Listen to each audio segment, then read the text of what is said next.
أعوذ بالله من الشيطان الرجيم. بسم الله الرحمن الرحيم.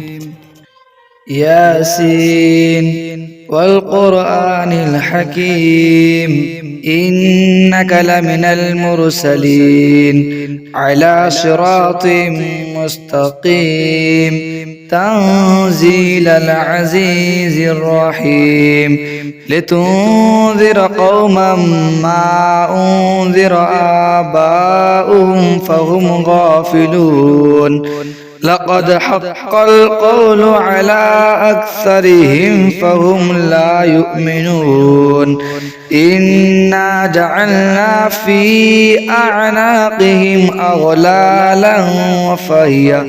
أغلالا فهي إلى الأذقان فهم مقمحون